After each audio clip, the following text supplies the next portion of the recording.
Welcome to the NCAA's Basketball Certification Non-Scholastic Event Guidelines and Requirements educational video.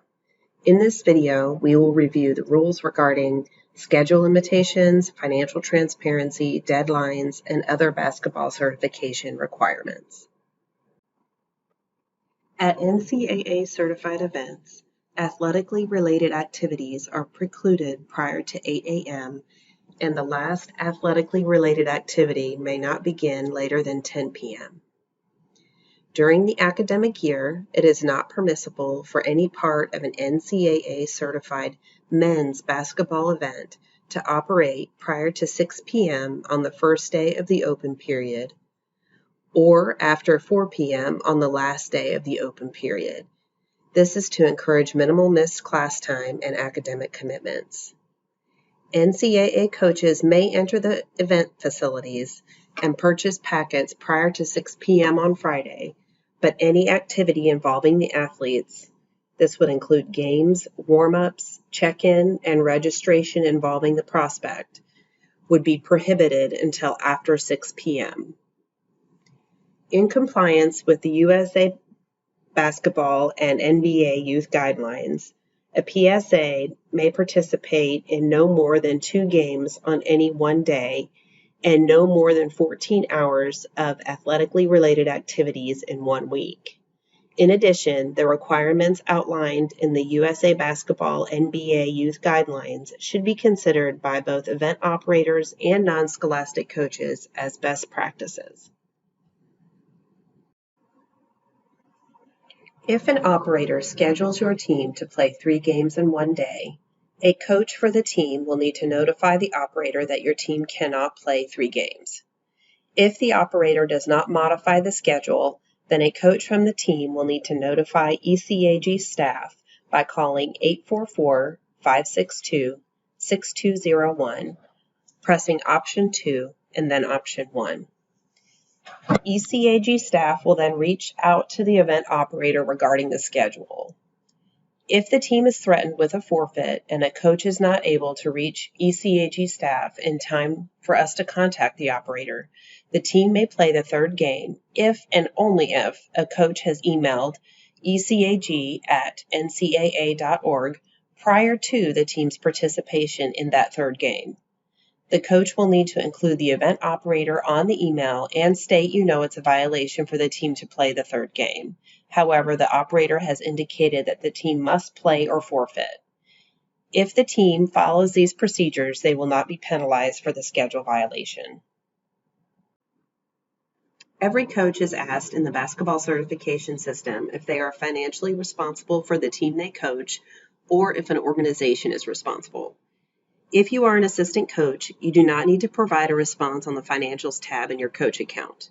You will just accept the bench invitation from the head coach. In cases where all athletes and all coaches are added to one bench and all rosters are then created from that same bench, there is not a need to create an organization account, and the coach managing the bench with all athletes and all coaches will state they are financially responsible. In cases where there are multiple coaches creating benches and rosters, but these coaches fall under one organization, an organization account will need to be created so that those coaches can each link up to that organization.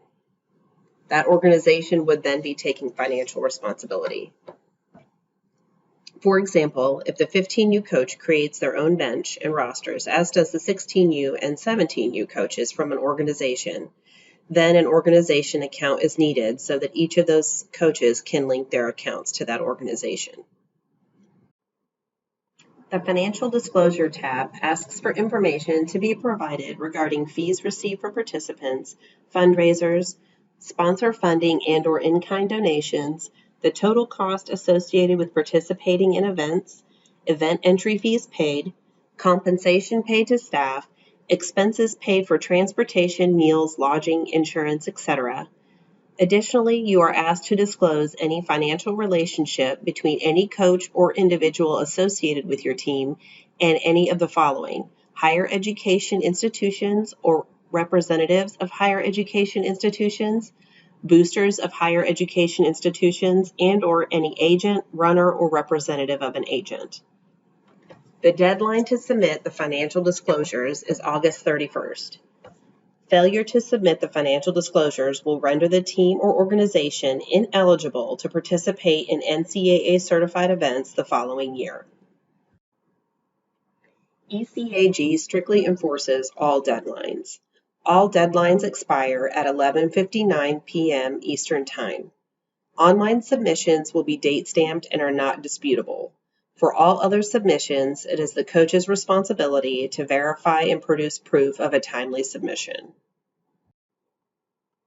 All adult users of the basketball certification system have agreed to an affirmative obligation to cooperate fully with and assist the NCAA with any investigation regarding possible NCAA rules violations, even if those violations are unrelated to ECAG certification and/or approval.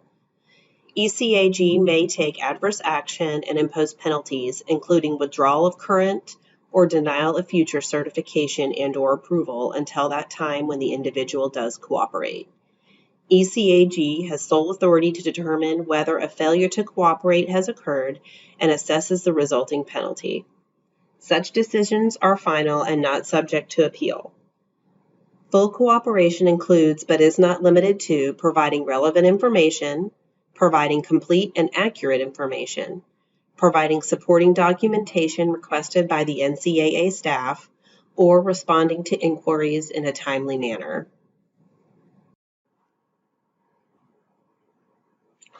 All adult users of the basketball certification system have agreed to an affirmative obligation to provide accurate information to the NCAA.